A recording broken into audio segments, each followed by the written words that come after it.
মানুষ নাকি রাঁধতে রাঁধতে ভিডিও করে, কিন্তু আমি এত তাড়াহুড়া করে রান্না করি, আমাকে দেখেই হয়তো আপনারা বুঝতে পারছেন। মানে ভিডিও করার কথা মনেই থাকে না, আর মাথাও আসে না, তখন আর মনও চায় না আর কি। তো যাই হোক, আপনাদেরকে দেখায় আজকে কি কি রান্না করছি উইকেন্ডে। এই যে দেখেন, এখানে কচি পাঁঠার মাংস, এটা অবশ্য কষানো হচ্ছে, হয়ে গেলে দেখাবো। আর এটা হচ্ছে পেঁপে আলু দিয়ে একটা নিরামিষ ডালনা, এটাও মাত্র ঝোল হয়ে গেছে, দিয়ে দিয়েছি, হয়ে গেছে কি ঝোল দিয়েছি, হয়ে গেলে আপনাদেরকে দেখাবো। আর এত সুন্দর গন্ধ এটার থেকে বের হচ্ছে। নিরামিষ আসলে আমার অনেক প্রিয়, মানে নিরামিষটা। আর তাপস খুব ননভেজ পছন্দ করে, আমার বর। তো এই তো বললো পাঁঠার মাংস করো, পেঁপে দিয়ে আলু নিরামিষ করো।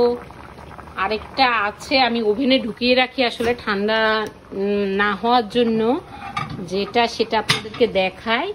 এখানে হচ্ছে করলা ভাজা, এটাও আমার বরের অনেক পছন্দ, করলা ভাজা। তো করলা ভাজা, পাঁঠার মাংস, পেঁপে আলু নিরামিষ ডালনা, আর দই, না আরেকটা হবে মিষ্টি কুমড়া দিয়ে একটা নিরামিষ করব কালো জিরা ফোড়ন দিয়ে।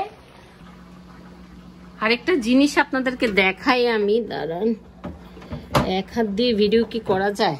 এই যে দই, মিষ্টি দই, কার কার পছন্দ, শেষ পাতে দেওয়ার জন্য এই যে মিষ্টি দই করলাম, 2 হাঁড়ি করেছি, এখানে 1 হাঁড়ি, এখানে 1 হাঁড়ি। তো এই হচ্ছে আমাদের উইকেন্ড রান্না বান্না। এই পুঁই শাকগুলো আমার গাছের, আমার ক্ষেতের থেকে উঠানো। তো এটা দিয়ে মিষ্টি কুমড়া দিয়ে একটা নিরামিষ করব, সেটাও আপনাদেরকে দেখাবো, বেগুন দিব, এই আর কি। এই হচ্ছে আমাদের উইকেন্ড রান্না বান্না। এই যে আপনাদেরকে দেখাতে মনে ছিল না, পেঁপে আলু ডালনাটা হয়ে গেছে।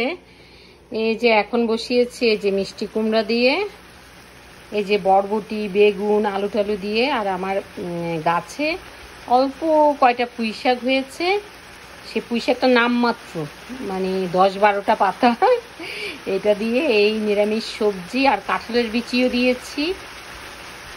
আমেরিকাতে এখানে ফ্রোজেন কাঁঠালের বিচি পাওয়া যায়, সেটা দিয়েছি। আচ্ছা, এটা ঢাকনা থাক। আর এটা হচ্ছে পাঁঠার মাংস হয়ে গেছে, কালারটা দেখেন জাস্ট। এটা সাদা ভাতের সাথে আর কিছু লাগে। আর এই যে আলু পেঁপে যে ডালনাটা, এটাও হয়ে গেছে, গন্ধ যা বেরিয়েছে, এই আর কি। তো এই তো হচ্ছে আমাদের